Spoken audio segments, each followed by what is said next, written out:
నా పేరు Manala Mohan Reddy, Telangana cooperative union chairman. నాతో పాటు పెద్దలు Deepak John, Telangana Christian minority chairman గారు. ఈరోజు ప్రజాపాలన భాగంగా పీసీసీ ఇచ్చినటువంటి ఆదేశాల మేరకు గాంధీ భవన్లో ఫిర్యాదుల స్వీకరణకు ఇద్దరం కూడా పాల్గొనడం జరిగింది. అట్టి ఫిర్యాదులను ప్రభుత్వ వివిధ శాఖలకు పంపించడం జరుగుతుంది. అయితే గత 3-4 రోజులుగా ఈ రాష్ట్రంలో కాళేశ్వరం పైన ఏర్పాటు చేసినటువంటి కమిషన్ ఏదైతే ఉందో కేసీఆర్ను విచారణకు హాజరు కావాల్సిందిగా కోరిన తర్వాత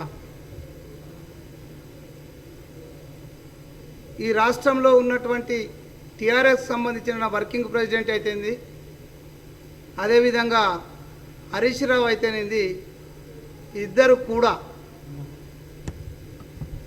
తోక తెగిన పక్షుల్లాగా అరుస్తూనే ఉన్నారు. వాస్తవానికి కాళేశ్వరం ప్రాజెక్టు, దానికి గుండెకాయ అయినటువంటి మేడిగడ్డ రెండు కూడా మీ ప్రభుత్వ హయాంలోనే మొదలై మీ ప్రభుత్వ హయాంలోనే కూలిపోవడం జరిగింది. రేవంత్ రెడ్డి గారు ముఖ్యమంత్రి అయిన తర్వాత ఆ ప్రాజెక్టుకు సంబంధించిన విజిలెన్సీ విచారణ అయితేనేది, శాఖాపరమైన విచారణ అయితేనేది, అదేవిధంగా కేంద్ర ప్రభుత్వ విచారణ సంస్థ ద్వారా చేసినటువంటి విచారణలన్నీ కూడా నాణ్యత లోపం ద్వారానే ఈ ప్రాజెక్టు కూలిందని చెప్పడం ద్వారానే కమిషన్ ఏర్పాటు చేసి దానిపైన విచారణ చేసి వాస్తవాలను ప్రజలకు వివరించే ప్రయత్నం చేసిండు ఈ రాష్ట్ర ముఖ్యమంత్రి రేవంత్ రెడ్డి గారు. కానీ దీనికి ఏదో ఈ ప్రపంచంలోనూ ఒక బ్రహ్మాండమైన ప్రాజెక్టును మేము మాత్రమే కట్టామని చెప్పుకునే టీఆర్ఎస్ నాయకులందరూ కూడా మరి కూలిపోవడానికి కారణం ఎంత తెలివి తక్కువ మాటలు మాట్లాడుతున్నారు అంటే, కేటీఆర్ అంటే ఒకటోడు కాంగ్రెస్ వాళ్ళు ఏమే బాంబులు పెట్టి కూల్చేస్తున్నామంటే వానికి తెలివి ఉందో లేదో నాకైతే అర్థం కావడం లేదు. అంటే 10 సంవత్సరాలు మంత్రిగా చేసినటువంటి వ్యక్తి, ఈ రాష్ట్రంలో జరుగుతున్న పరిణామాన్ని క్షుణ్ణంగా పరిశీలించే వ్యక్తి తప్పుడు మాటలతో గ్లోబల్ ప్రచారం చేయాలని ఒక ప్రయత్నం చేసిన విధానాన్ని కాంగ్రెస్ పార్టీ తీవ్రంగా ఖండిస్తుంది. అంతేకాకుండా కాంగ్రెస్ పార్టీ అధికారంలోకి వచ్చిన తర్వాత కక్ష సాధింపులు చేస్తున్నదని చెప్తున్నటువంటి విషయాలపైన ఒక్కసారి ఆలోచించమని చెప్తున్న టీఆర్ఎస్ శ్రేణులను, మరీ ముఖ్యంగా కేసీఆర్ కుటుంబ సభ్యులని, మేము మీలాగే కక్ష సాధింపు చేస్తే మీరు చేసిన పనులు, అవినీతి పనులు ఒక్కటి కాదు, ఈ రాష్ట్రంలో ఉన్న అన్ని వ్యవస్థలను అవినీతిమయం చేసిండ్రు. అంతేకాకుండా ఈ రాష్ట్రంలో ఉన్నటువంటి టీఆర్ఎస్ ఎమ్మెల్యేలందరూ కూడా మీరు అవినీతిలో కూరుకుపోయినటువంటి పరిస్థితిని ఈ రాష్ట్ర ప్రజలు గమనించారు.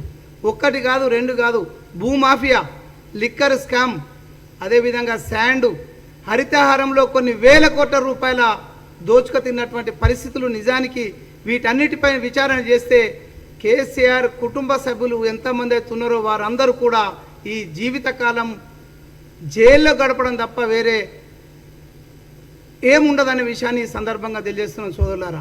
ఇకపోతే ఒక్క బాధ్యతమైన ప్రజాప్రతినిధి మాట్లాడాల్సిన ఒక్క మాట కూడా ఈరోజు ప్రెస్ స్టేషన్లో కేటీఆర్ అనేటవాడు ఒక్క మాట కూడా మాట్లాడడం లేదు. వాస్తవానికి నువ్వు మాట్లాడిన ప్రతి మాటను మేము మాట్లాడగలం. కేటీఆర్ ఈ భూమికి 2 జానాలు కూడా లేనటువంటి నువ్వు, అంటే నువ్వు మాట్లాడే భాషలో చెప్పాలంటే ఈ భూమికి 2 జానాలు 3 జానాలు లేనటువంటి నువ్వు ఎగిరెగిరి మాట్లాడుతుంటే, అవినీతి పరుడువైన నువ్వే మాట్లాడుతుంటే వాటిని వెలికి తీసి ప్రజలకు వివరించే ప్రయత్నం చేస్తున్నా మాకెంత గుండె ధైర్యం ఉండాలా. నిన్ను ఏ విధంగా చెడుగుడాల్లో తెలియనులం కాదు. కానీ బాధ్యతయుతమైన పదవిలో ఉన్న ఈ రాష్ట్ర ముఖ్యమంత్రి రేవంత్ రెడ్డి గారు వాస్తవాలను ప్రజలకు చెప్పాలనుకోవడం ద్వారా ఇంకా నువ్వు ఎగిరెగిరి పడుతూ విచ్చలవిడిగా తప్పుడు మాటలు మాట్లాడుతుంటే ఒక పిచ్చి కుక్క కంటే హీనంగా నువ్వు మాట్లాడుతున్నావు ఈ మధ్యకాలంలో రాష్ట్ర ముఖ్యమంత్రి రేవంత్ రెడ్డి గారి పైన. నీకు బుద్ధి జ్ఞానం ఏమైనా ఉంటే నిజంగా నువ్వు అది చర్చకు సిద్ధమైతే ముందుకు రావాలా. తెలివి తక్క మనిషివి నువ్వు. అంటే ఒక విధవ కూడా అంత చిల్లర మాటలు మాట్లాడు. అంటే రాజకీయ ఒక వ్యభిచారి, ఒక విధవ కూడా అంత చిల్లర మాటలు మాట్లాడు ఒక ముఖ్యమంత్రి పట్టుకొని. నిజానికి మీ తండ్రి ముఖ్యమంత్రిగా ఉన్నప్పుడు మీరు చేసినటువంటి పనులే మేము చెయ్యాలని అనుకుంటే నిన్నటికి నువ్వు మాట్లాడినటువంటి ఒక స్టేట్మెంట్ ఇవ్వాలి, నిన్ను తీసుకుపోయి జైల్లో పెట్టడానికి అదొక్కటే ఒక కారణం చేయాలనే విషయాన్ని ఈ సందర్భంగా నేను ఈ పత్రికా సోదరుల ద్వారా ఈ సమాజానికి తెలియదలుచుకున్నాం. సోదరులారా, ఖచ్చితంగా మీరు చేసిన పాపాల ద్వారా నీట మునిగిన కాళేశ్వర ప్రాజెక్టు మీ మెడకు చుట్టుకుంది. ఖచ్చితంగా కాళేశ్వరం ప్రాజెక్టు విచారణ పూర్తి కాగానే మీ కుటుంబం మొత్తం ఆల్రెడీ ఈపాటికే మీ చెల్లె జైలుకు వచ్చింది. ఇక మీరు ఇద్దరు మిగిలిరు, మీ బావతోటి మీరు ముగ్గురు కూడా జైలుకు పోవడం తప్పదు. అంతేకాకుండా విచారణ కమిటీలో నోటీస్ ఇవ్వకముందు ఈటెల రాజేందర్ గారు మాట్లాడిన మాటలేంది, అదేవిధంగా విచారణ కమిటీ ముందు ఈటెల రాజేందర్ గారు మాట్లాడిన మాటలను చూస్తుంటే ఈ రాష్ట్రంలో బీజేపీ టీఆర్ఎస్ రెండు కూడా ఒకతాను ముక్కలనే విషయాన్ని స్పష్టంగా అర్థమవుతుంది. దీనిపైన మా పిసిసి ప్రెసిడెంట్ గారు మిగతా మా నాయకులందరూ మాట్లాడిన వాటిపైన ఈ రాష్ట్ర బీజేపీ అధ్యక్షుడు కిషన్ రెడ్డి గారిని మాట్లాడమంటే మాకు సంబంధం లేని విధంగా మాట్లాడిన విధానం ఏదైతే ఉందో ఈ రెండు పార్టీలు కూడా కుమ్మొక్కై ఒకటై నడుస్తున్న పరిస్థితులు ఇక్కడ కనిపిస్తున్నాయనే విషయాన్ని ఈ సందర్భంగా తెలియజేస్తూ, ఖచ్చితంగా ఖబర్దార్ కేటీఆర్, నువ్వు ఇదే విధంగా మాటలు తూలితే, తప్పుడు మాటలు మాట్లాడితే నీకు కర్రు కాల్చి వాత పెట్టడం ఖాయం. నువ్వు ఏ విధంగానైతే ఎగిరిపడుతున్నావో ఈ ఎగిరిపడ్డ వాళ్ళు చాలామంది కాలగర్భంలో కలిసిపోయారు. తప్పుడు విధానాలతోటి ఎగిరిపడ్డ వాళ్ళు నీ ప్రచారానికి నమ్మడానికి ఈ రాష్ట్రంలో ఎవరు అసమర్థులు ఆలోచన పరులు లేరనుకుంటే నీ మూర్ఖత్వం అవుతుంది.